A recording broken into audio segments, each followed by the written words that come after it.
Hey guys, what's going on? Lucky here. So, shop is still a wreck. I should just hold off on taking in any jobs or starting anything until I get this place cleaned up. But waiting for customer pickup, waiting for parts, waiting for parts. Old parts should be cleaned up. However, had a customer hit me up, wants to drive his car over the weekend. It is Thursday. He said he had a couple of parts he needs installed. Two complete window regulator and window glass assemblies, carpet kit, rear deck. Take the dash pad. This is the car I did the dashboard in. We'll pull the dash pad out and then paint the areas right here where the colors don't match on the actual car. And then clean everything up, install the weather strip correctly. Install all the new stuff, kick panels, weather strip, felts, rear door panels, front door panels, overhaul front regulators, both sides, lube everything, and then put the seats and everything back in. I got one day. Should be a piece of cake. Famous last words. Here we go.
Okay, so honestly, some cars you get so irritated you start cussing. Not the car necessarily, as the part of the car.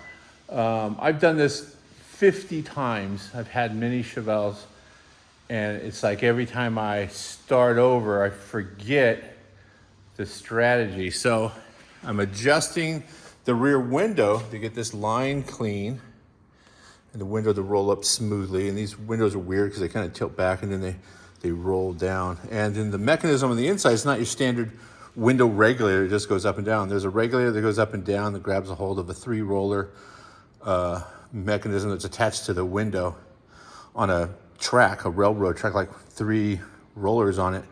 So there's a bunch of thinking. And the gig is you overthink it. Like, so I'm like, oh, well, let's move this and move that and move this. And then it boiled right down to just, it just all comes together all of a sudden. And you can see from the amount of grease and fingerprints on it, it was a bit of a cusser. But now it, where is that crank at? Well, if I had the crank, I would show you guys.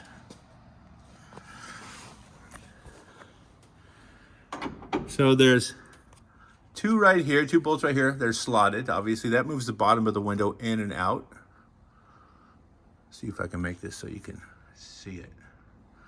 So those 2 move the window in and out, and the bottom of the window, well, actually the whole window, get the right angle so that it lays on the scraper on the outside correctly. And then at the very bottom down here, inside, there is a bolt. I don't know if you can actually see it. We kind of see it. There's a bolt right there. This brings the top of the window. Top of the window, by moving this right here, it's taking the whole window and tilting it this way and that way. So you're lining up this by moving that. But if the ones in here, the little C slots, they can be in many different directions. In addition to that, there's a stop for all the way down and a stop for all the way up. So if you don't have those adjusted correctly, you'll go past a certain point. And then the window regulator, which are these 4 bolts, will pop off of the actual slider on the window. So yeah, you can see where the colorful language came from. Plenty of white grease, obviously. Here's your tip. If you're doing one of these, you can actually put the window and the regulator together on the bench. Not the regulator, I'm sorry, the track on the bench where it slides back and forth and get everything working smooth and clean it all up and plenty of fresh lubricant and replace the rollers. Build all that over there so that when you come at the car, you come at the car with the window and the track all assembled.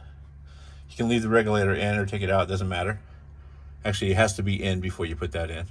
But then extend the track on the window, slide the whole thing in and over from the inside, and then let the window roll up. And while you're got one hand down here pushing the track up, you can work the window down. So now you have a whole working assembly just floating inside of the wheel well or quarter panel. Then go ahead and put a couple bolts in. Like I said, make sure the regulator is already installed. Before you get it all close, just bolt it up. Don't worry about hooking up the regulator. And then roll it down, slide the window down on the track, roll down the regulator so that the arm right here, which will not be in this track when assembled, is all floating around. And then when you take out these 4 bolts, the regulator will just slide around comfortably. And you can move it over and hook it on, slide it back over, line up these 4 bolts, tighten it back up, and then it's just a matter of rolling it up to the stop. First thing I adjusted was the stops, all the way up, all the way down. All the way down is just below the rubber, just so you don't see the window from the outside. And all the way up is where it's comfortably seated into the rubber. I don't know if you can see that right there. It just goes right up to the rubber, the seal, the weather strip, and just seats in a little bit. And that's right when it's laying on this stop. When that's all said and done, then you loosen these and the bottom one right here, and you start tilting it and then loosening these, moving it in and out to get it all lined up so that you can do this. like butter. That's all I'm saying. It's like butter. So now I'm going to adjust the front window because I didn't do it, but I don't like who did it. Make sure the weather strip is installed correctly. That window, it looks like the window needs to go, the top of the window needs to go in, similar to the 2 bolts here. There are some bolts underneath the door panel. Move that in. The door looks like it's a little bit out of adjustment, so we'll give that a little bit of attention. And then life will be good. All right, you guys, more tips to come. Progress. Ended up replacing both rear quarter glass with all new everything, just because he had already bought the stuff. I wouldn't have bought it, but he did. Seats are installed. Carpet's installed. I'm going to put the seal panels in. Ends up we're missing a couple of pieces. It's the lower rear inside trim panels, basically where the armrest, I guess an ashtray goes. Rear deck is in. Needs to see a little heat for it to relax down, but it looks okay. Yeah, no, I'm pretty happy with this. Doesn't look too terrible. I'm going to recommend you go to an upholsterer about the headliner. Looks like it was recently installed, but I wouldn't say that it was a great install. There's some questionable things going on, but you know what? It's cruiser. So yeah, I think that's about it. It's missing some window pieces that go around the back there, it looks like. I see some spots where screws go. Attention to detail. A-pillars. Somebody painted those. They should be satin black, but they're gloss. But they don't look terrible. So I think there's actually supposed to be a wind lace or something that goes in here too. Installed this rubber correctly. Gonna pull this door panel off. I didn't install it, but just make sure everything's in there. That side over there it's missing something to prevent it from going up all the way. I don't actually see where it is. I'm hoping it's on the other side, but I'm thinking it bolts like right here or something. As I recall, in mine, my 70, yeah, it seemed like there was an alignment little pyramid piece that bolted in there, and when you rolled it up, it slid up and automatically centered the window front to back. But I don't see it in here at all. But yeah, I'm thinking it's supposed to be right here, but don't know. I'll do some research and go with that. Other than that, I think let's see here. Pretty close, just saying. Yeah, it's gonna be a cool little cruiser. But anyway, that's it for the 71. This thing is gonna be going away real soon. You won't be seeing it again, unless the guy decides to come by and barbecue. That's it. Thanks a lot, you guys, for checking it out. Please remember to subscribe and leave me some comments if you have a project like this or you're working on something cool. Post it up on Instagram. Tag me. I'm Mobile Tech Lucky. I want to check it out. Stay safe out there.